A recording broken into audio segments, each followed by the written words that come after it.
Hey everyone, welcome back to another video. If you're new here, my name is Travis, that's my dad, his name is Rick, and today we are in a small town in Arizona called Randolph, and I just picked up something that we have never had any experience with at all.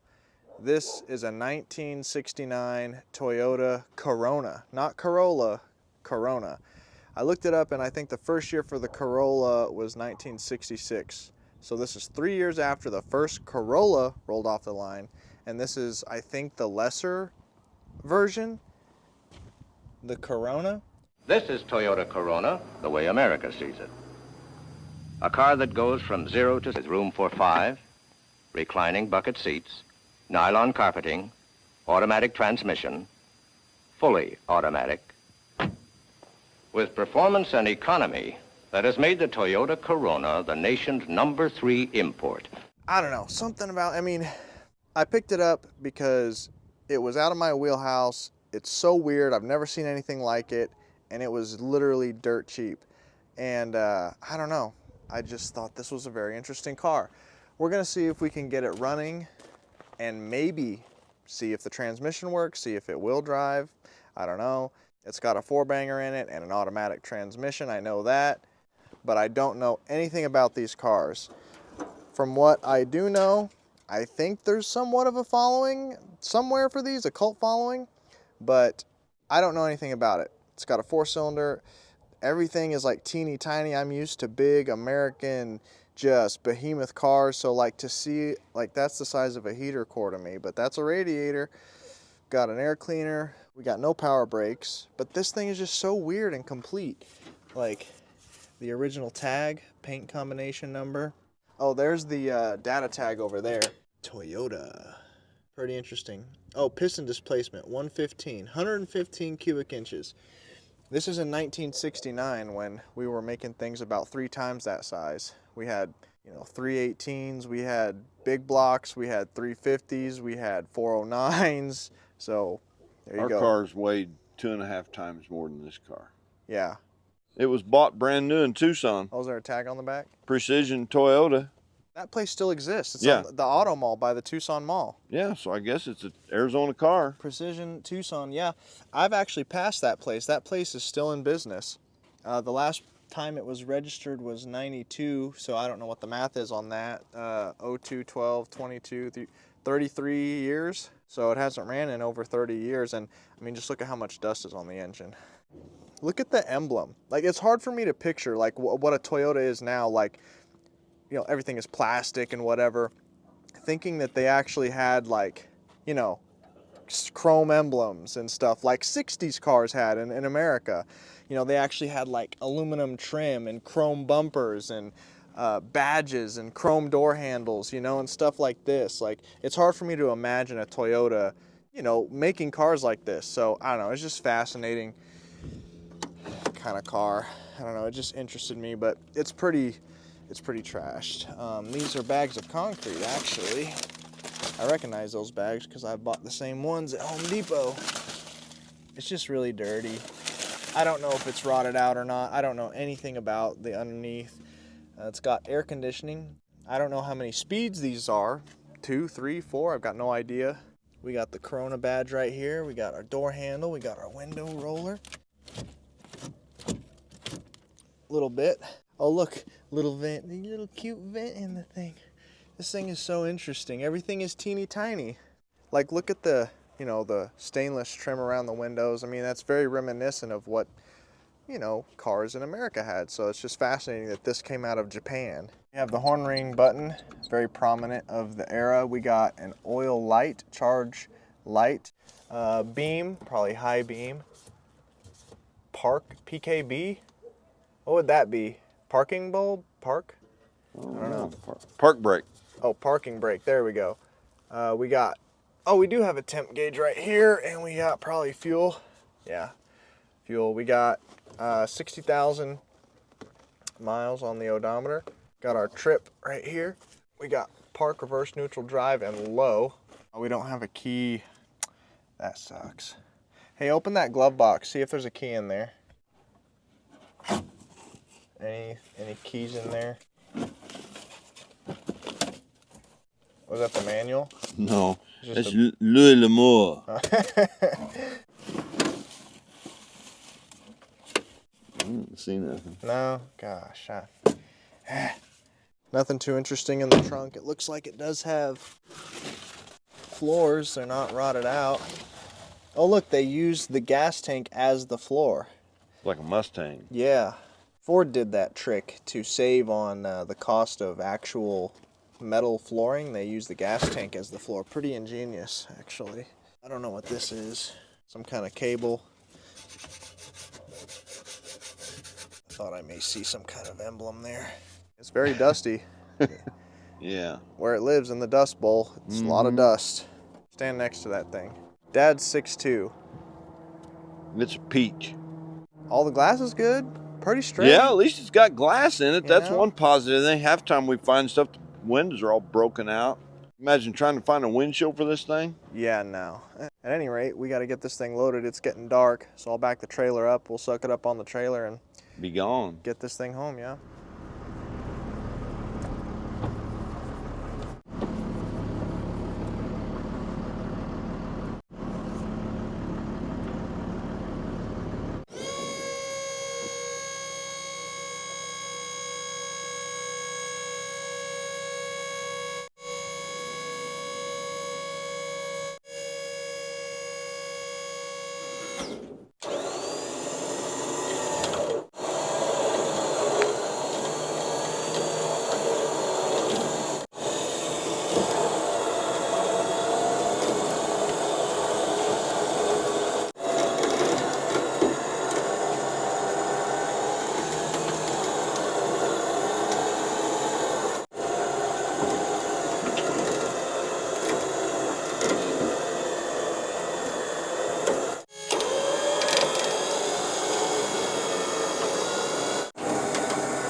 All right, we got the 69 Toyota chained down to the trailer. She's not going anywhere.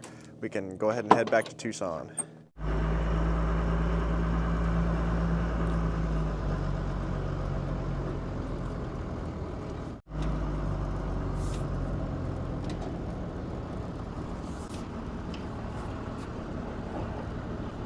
But first I want to thank the sponsor of today's video, and that's Chippewa Boots. Dad and I have been wearing Chippewa boots for a little while now, and we got to say we really like these boots. These are such a timeless look. They're made of waterproof full grain leather. These bad boys feature a nano composite toe, which is good for all workplace conditions. See how good they're holding up. They're not coming apart. I know within about a month if a pair of boots is going to hold up because the bottoms of them start coming off right here, start separating right here. These haven't. They fit very well. The soles of these boots have like a Met Guard puncture resisting material on them. On top of that, they're oil resisting, which is absolutely perfect for what we're doing. And they are waterproof because I've pressure washed a bunch with these boots on. They haven't gotten wet.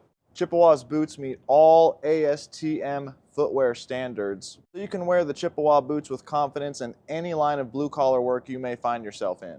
We love the pull-on boots more than anything. They're just easy to get on and off. So this Christmas season, if you or somebody else you know needs a pair of boots that has a timeless look, fits well, is extremely comfortable, and built with top-tier materials, make sure you go to ChippewaBoots.com and use my code Travis20 at checkout to get 20% off of all their regularly priced boots. This excludes all sale items, but all other boots are fair game. Again, that's code Travis20 at checkout. So with that, let's get back to working on this 69 Toyota Corona. Yeah.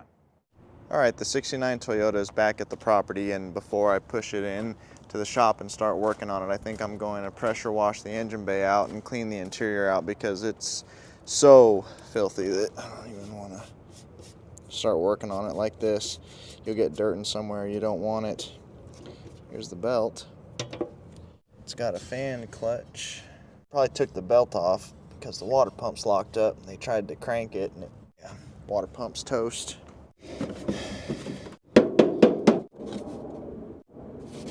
Don't know what this was. Maybe oil.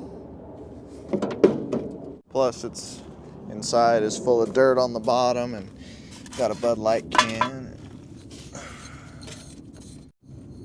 Hawaiian Punch. When's the last time those came in a glass bottle? It's kind of cool. I can't even tell if the floors are rotted out. It's just been sun-baked and neglected. What is that, an alternator? Yeah. Seat cover. Look at that. Ooh. It's kind of nice. All right. Let's start with pressure washing the engine bay, and then we'll come inside and vacuum out and whatnot. I've also been thinking about the tire situation because if it runs, I'd like to drive it. But I thought these tires were 14s. Maybe I could find 14s. They're actually 13s, 13-inch tires. So I don't know, maybe I can get on Facebook and try and find some 13s. I know that the lowrider guys use 13-inch tires, and that's not even the right rim. You couldn't even put a tire, like a regular street tire, on that rim because that's a donut rim. That's a spare rim. I don't even think that they take the regular size tires. I don't have another rim, the factory rim to put a street tire on. I think these are like skinnier or something than, oh, see, look, and that's a 14. So we got a hodgepodge. This is a 14 because that's a 13. Can't even read what this is. I might have to get the tape measure out because it's just so bad. We got the kitty. What do you think? Your new hangout spot? What do you think? Mama's not gonna like you getting dirty in here and dusty. Can't go in the house like that. Get out of there. Come on. You said I had enough. It's not interesting.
Look at all that.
Oh, is that a key?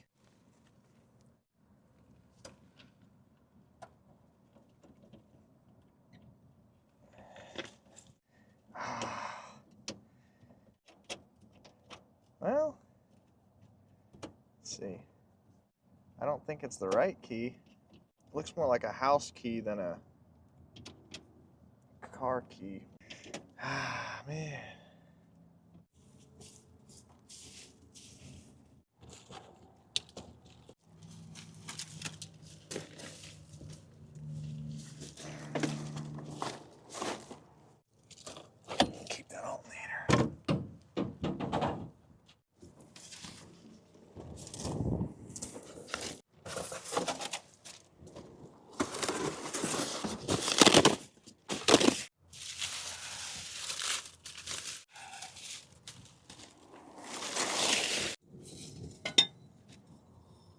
sharps. I think I know what these are. These are wind guards or windshields or deflectors. I don't know exactly what you call them. And they go on the back of station wagons. That's what it looks like to me. My dad has a set on a 50s station wagon at his house, and this is exactly what they look like. So I'm gonna keep these, maybe able to sell them if I'm right about what they are. I think I am. Got an ashtray. Somebody was smoking back in here. Empty it out for the next guy. I'll just leave that. Looks like a radio cable or something. This is a bow for a headliner bow. That's where the original hardware may have went. Set that here for now.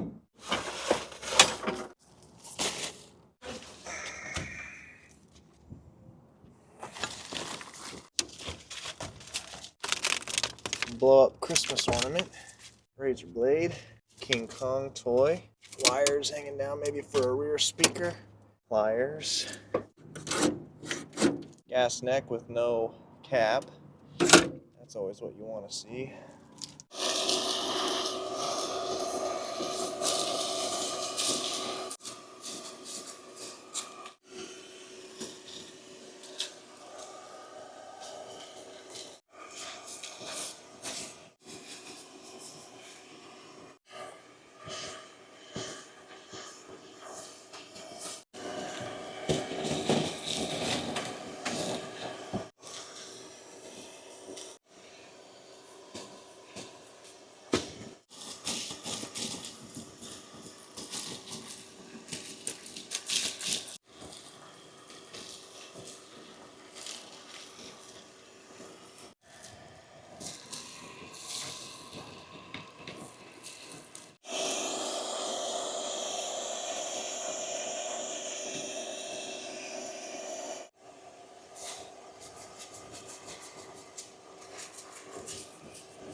It's not perfect, but it's a lot better than it was. You couldn't even get within 10 feet of this thing. At least the floors are clean. The seats are clean. You can sit in it now if you wanted to. Back seat, the seats are pretty intact. Like they're not tore up. They're just filthy. Engine looks all right. Floors aren't rotted out. We also have a little visitor.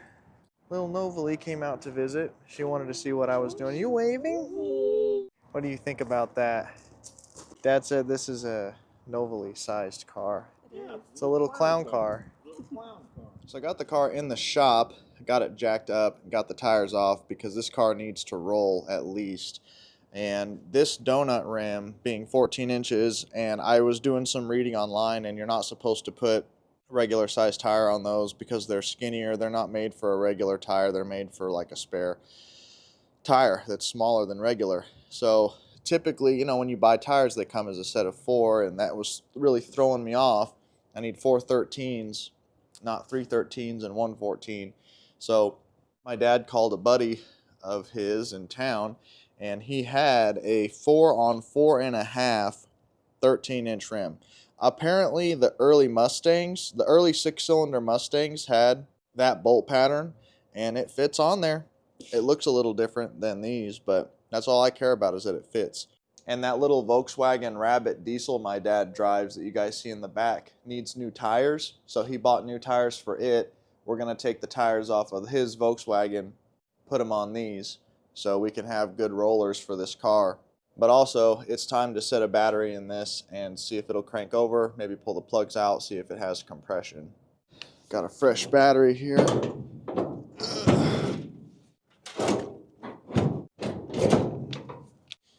Little big. Actually, clean the inside of those out.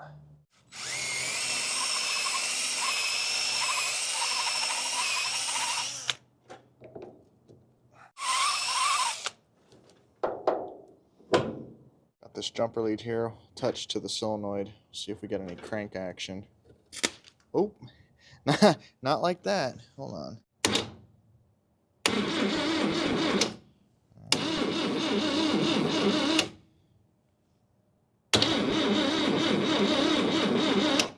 Cool. Got crankage. Let's pop those plugs out, see if we're getting any compression. Oh, are these loose? Guess they're loose. Oh my gosh. Friggin' spark plug is bent. That's not gonna work. Boy, that looks bad. That is fouled out to the max.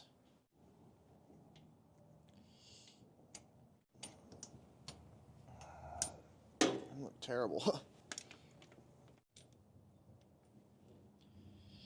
Wow, they all look like garbage. Let's take this valve cover off. Let's get this off, take this off, see if the valves are moving, what it even looks like in there.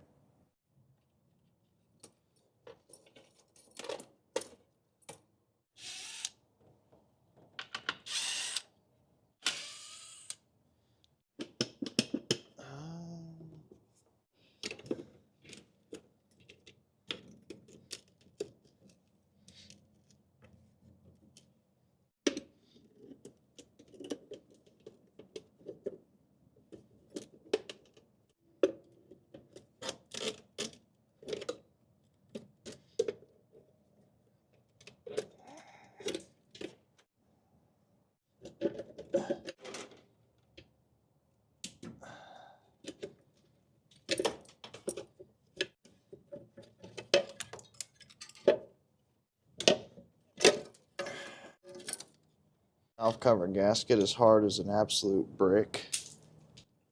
It's not going to work at all.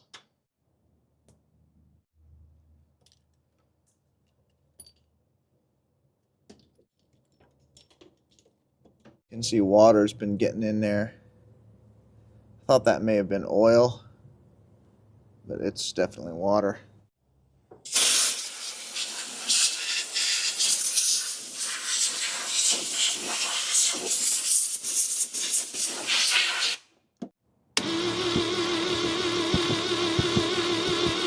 Looks like all the valves are moving.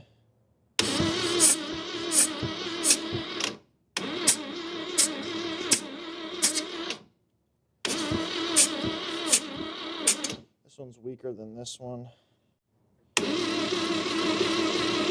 0.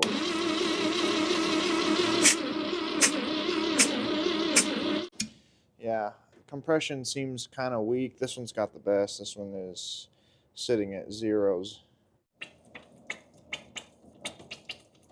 What's that noise? Oh. It's trying to build oil pressure. I should get something under there. I was looking at this line. It sort of has the consistency and look of oil, but it's not. It's the tranny cooler, because I followed that line and it goes from there back above the engine over the top of the transmission, comes around the engine, goes to the tranny.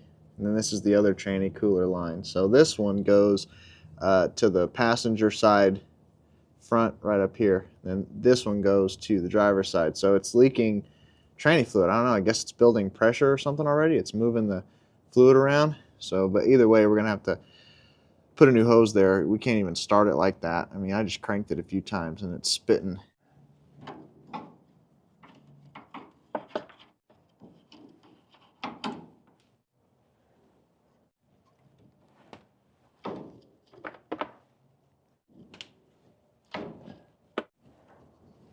What is that?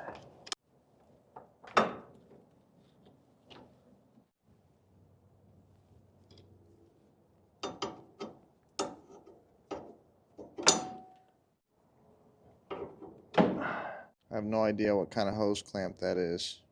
All right, piece of 1/4-inch fuel line ought to hold it. I just barely touched this one and it broke, so I'll put a new 1/4-inch line from there to there, and everything else is metal to the transmission, so yeah. This car's never been messed with or fixed or taken apart or anything. All that stuff's original. You know what's weird? They did all kinds of crazy stuff to this car. There's the original fuel pump, but they bypassed that and they put an electric fuel pump on it right here. This is the line coming from the tank, and it's trashed. But they also have a receiver dryer, like they had air conditioning on this car, but I don't see any other evidence of air conditioning. Like, so here's the hose. I only see one. Oh, is this the other hose for whatever else? But I don't see any bracketry for an air conditioner, a compressor. I don't see any kind of evidence of a condenser anywhere. I got my borescope tool out to look down the cylinders to see if I could see anything, why cylinder number 3 might not have compression. And all the cylinders looked about the same. But I put the camera in there and cranked the engine on number 3, and I didn't see the piston moving at all, which is obviously catastrophic. I put the camera in another cylinder, and you can obviously see the piston going up and down and the valves moving. Go back to number 3, and you can see the valves moving now, but no piston, so that's bad. Even though that one piston is not going up and down for whatever reason, I'm still going to push ahead and still, see if we can run it or whatever. It's just Hail Mary at this point. I took the carburetor off because the linkage is totally rusted, and trying to get it freed up on the car, I already broke this piece right here. It's the throttle linkage. Where's the other piece of this? I snapped it. We're gonna try and braze it back together. So I said screw it. I just took the whole thing off, and all this stuff was froze. I got it unfroze. These throttle plates wouldn't move at all, and the accelerator pump was stuck, and it's pretty dirty down in there. Clean this out. I put brake clean through here, and the jets are free, and the accelerator pump actually does work. Clean this bowl out, put everything back together, and hopefully we'll have a carburetor. Got the carburetor cleaned out, put back together, put back on the car. It's bolted down, fuel, whatever this is, some choke. The only thing we don't have is the throttle right here, but Dad's about to braze that back together so we can actually be able to operate it from inside the car. Yeah, inside the unit. So now that we have this situated for now, I have to deal with the entire mess that's going on over here. I actually found, I think this is all the spark plugs and part of the old cap along with it. I want to hook everything up and see if we're getting spark and all that good business. Put the cap on, put the plugs in, put the wires on, and we're going to have to get rid of this whole jacked up mess. Put a jerry can in here, put a fuel pump on. Fuel and spark is what we're doing.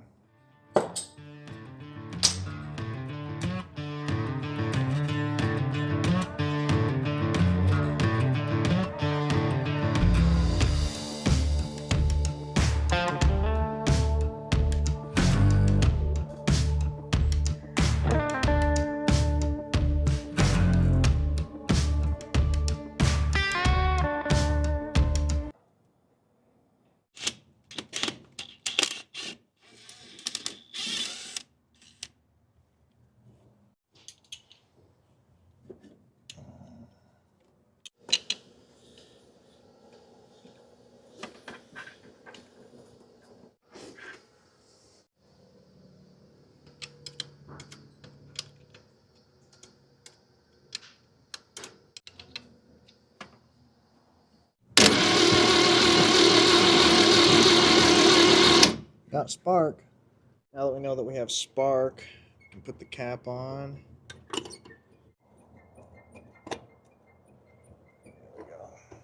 There we go. I'm gonna crank it. You ready? Yeah. I'm gonna stand back.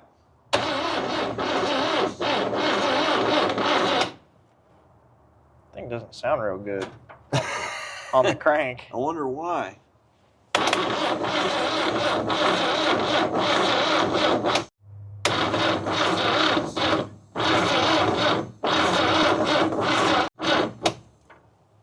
Accelerator pump does work. All right, let's fire it up and listen to the rod knob.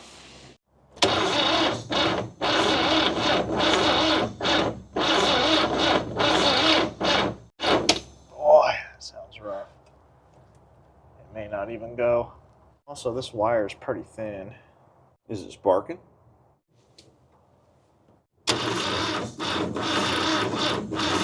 Yeah.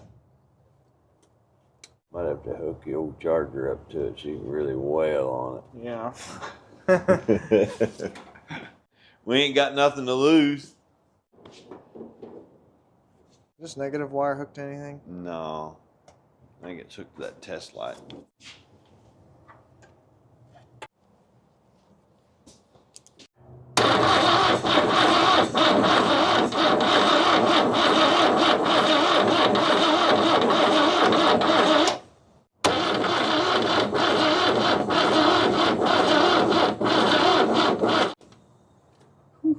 It ought to run. And it still should try to start. It's got compression. Even if it has it got oil in it? It does have oil.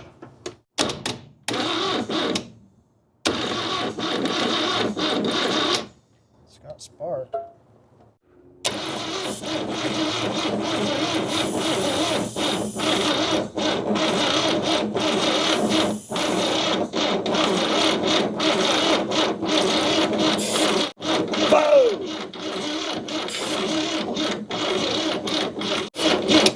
Boy, it sounds bad. That's a full battery too.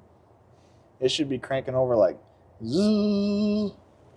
Yeah, it ain't even trying to I mean, this is a tiny little engine too. I mean, that 12-volt battery could crank a V8 faster than that. It should still try to start, even with 3 cylinders. Pull the spark plugs out and see if it'll spin faster.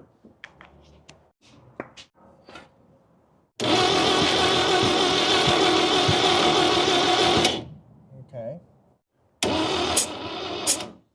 bump it. All right.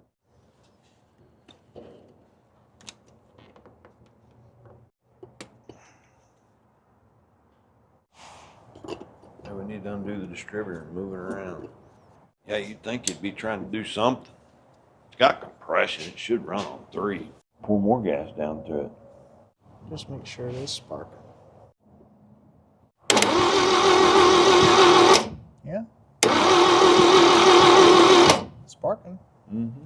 Undo that distributor so we can move it around.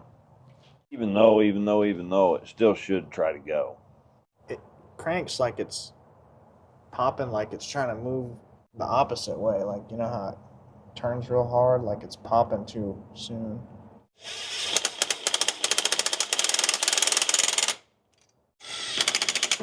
Dad did a little investigating. That exhaust is totally kinked shut. There and there. What possibly is happening is it's cranking so hard it can't even push the air out of that pipe enough to crank it and run it. So we're gonna undo it maybe at the manifold. Let it breathe. That may help us. It might help us hear the rod knock better. Yeah. Okay, so I unhooked the exhaust at the manifold, just so there's no restrictions at all. So we'll see if it cranks over any faster.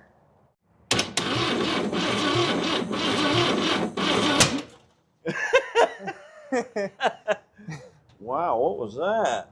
Well, we changed the firing order to 1243. We had it at 1342.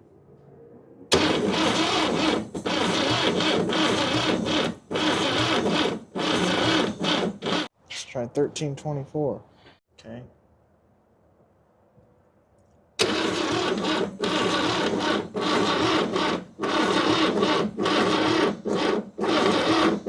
Let's try 1342.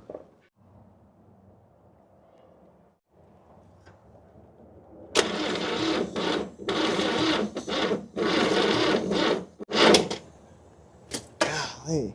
Well, they're saying 1342, but we was getting a little bit of action there unless the distributor's off. Unless we need to move the distributor. Man, none of it seems to be helping it. Mm-mm. So plan B is I'm going to drain the oil out, and then I'm going to look up in there with my borescope tool and see what that crank looks like, see what the insides look like.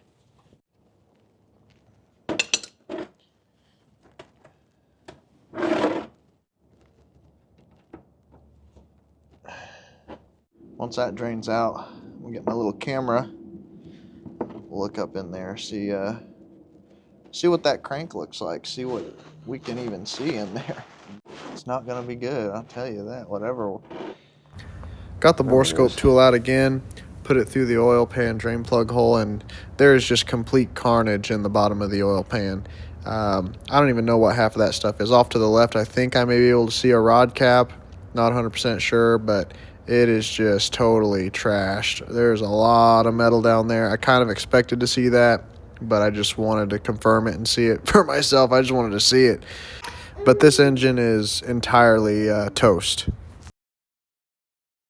So some of you may think it's insane to keep going with this car at all. I mean, especially after seeing what was down in the oil pan. But we got to give it our most valiant effort. You have to try like as much as humanly possible. I know what's down in the pan. I know that the engine's cooked. But will it still run on 3 cylinders? That's 75%. Right? 25, 50. Yep, that's 75%. The only thing that we're sort of stuck on is we're getting conflicting stories online as to what the firing order is on these. Some of them say it's 1342, some of them say it's 1324, and I'm not 100% sure what it is, you know. So what I'm going to do to make sure that foolproof the firing order is right, I'm going to take these plug wires off, take the plugs out. I'm going to put my finger over cylinder number 1, and when I get compression on 1, I'm going to move to what I think the firing order is, right? Like 1324. Well, we're not going to get it on 3, so we'll do 1, 3, and then we'll see if it's 1342 or 1324. Let's take these off.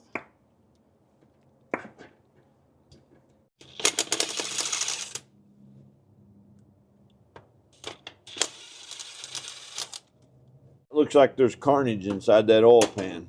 Yeah. Boy, somebody was really rough with this thing.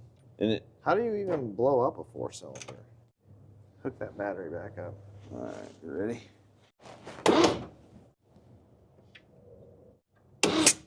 1, 3. What is it? 13. Well, that one should hit before this one, because we thought it was either 1342 or 1324. Yeah, or 12.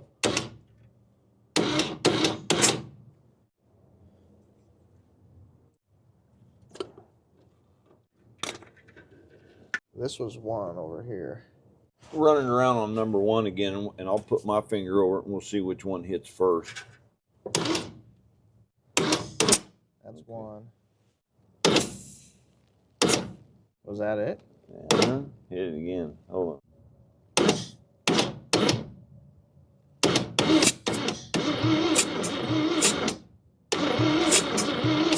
One, 2, Yeah. 4.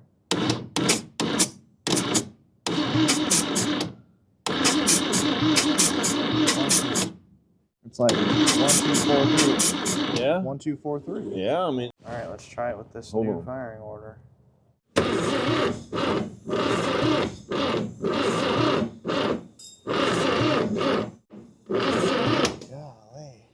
I'm gonna put some jump cables on the battery. Well, an extra negative to help it out, because that cable is kind of small. There you go, head bolt. That's pretty good. Yeah, I don't know if I like that.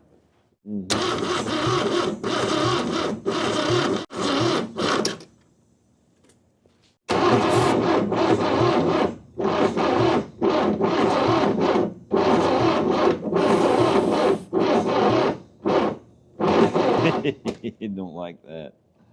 Try 1342. We already tried that. Yeah, but we did get a pop. Try it. Ain't gonna hurt nothing.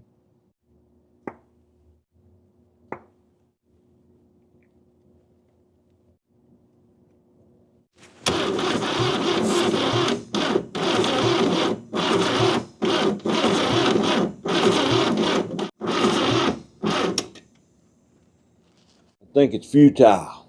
Yeah. It's not gonna do it. It's not even trying. So now we got 24 volts hooked up to the starter. We got to get this thing to crank over faster because we're running out of options quick. We really want to hear a rod knock. Yeah.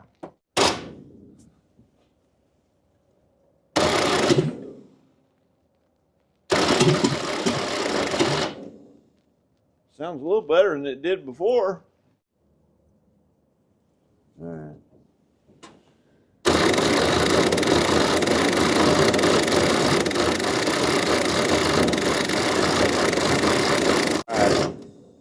Boy, at least it's smoking. We're gonna give it one more whirl. Hold on. Get a little bit more gas.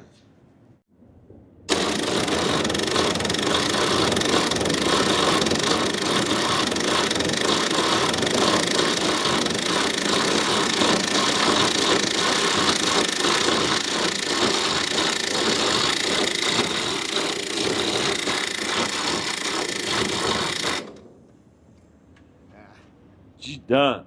Yeah. She's fricasseed. Unhook that. Wait a minute. You want me to hook this back up? Yeah, let's get a good negative here.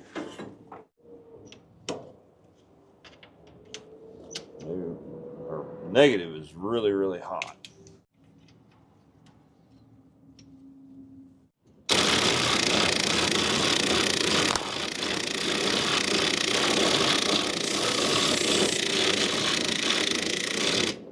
She's done.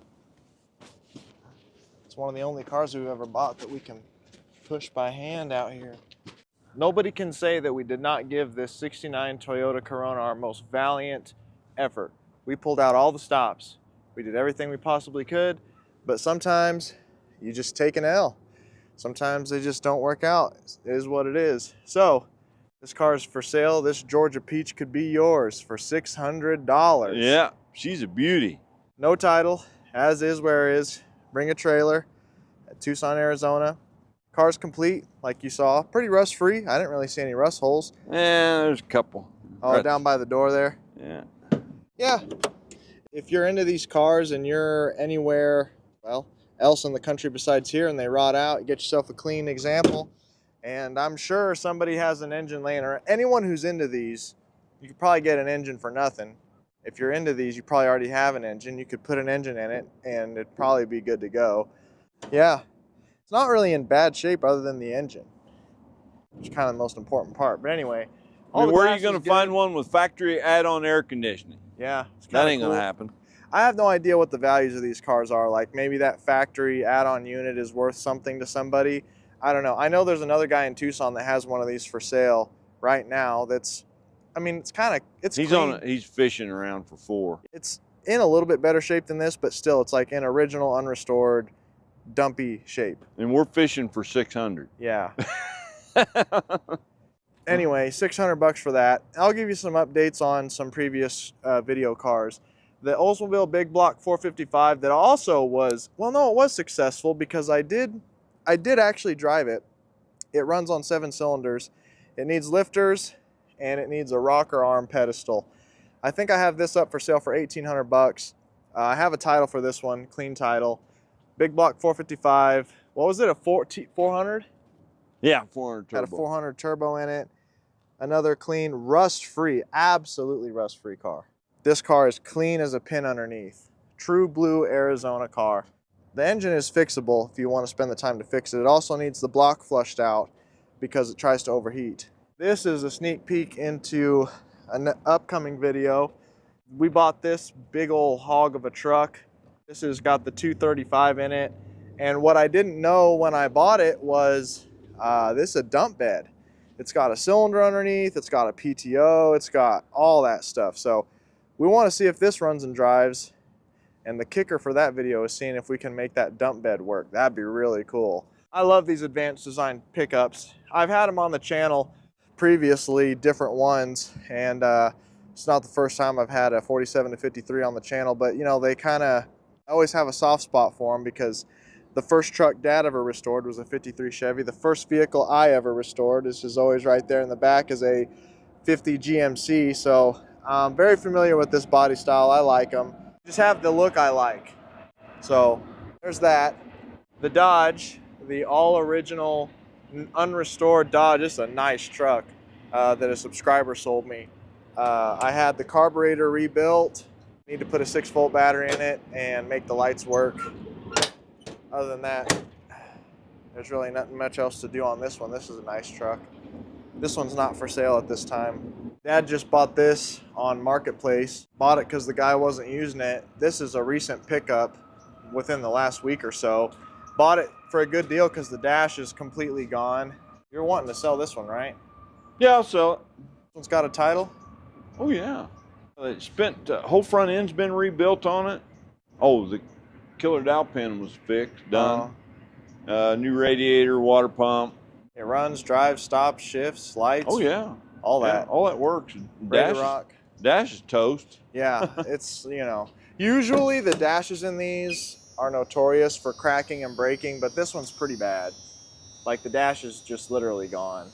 The only two things bad about this is both sides of the bed got caved in, apparently from flat tires. Like, you know, it had a flat and then the tire bashed and like it came apart and the flap hit the thing. Happened on both sides of the bed. That's what he said, I don't know. Anyway, what do you want for this? 5? Yeah. You're out. in the market for a 2-wheel drive, automatic, 95, 6? What is 97? 96, I think. It's a 96. Yeah. Do a flying drive. Yeah, 96. Okay. Yeah, if you're looking for a 96 2-wheel drive automatic 12-valve Cummins in pretty good shape, Dad wants 5 for this, clean title.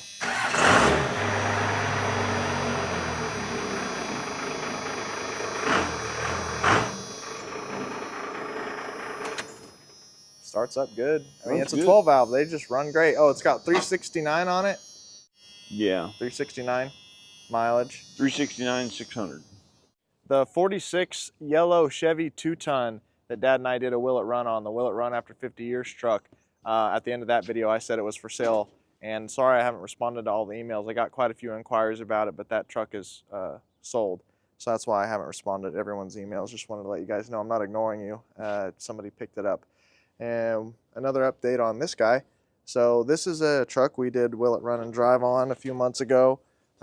This was a square body GMC short bed, and Dad did, well, he's doing some metal work here trying to fix some of these dents, but Dad welded in new floors. It was rusted out. The windows being down.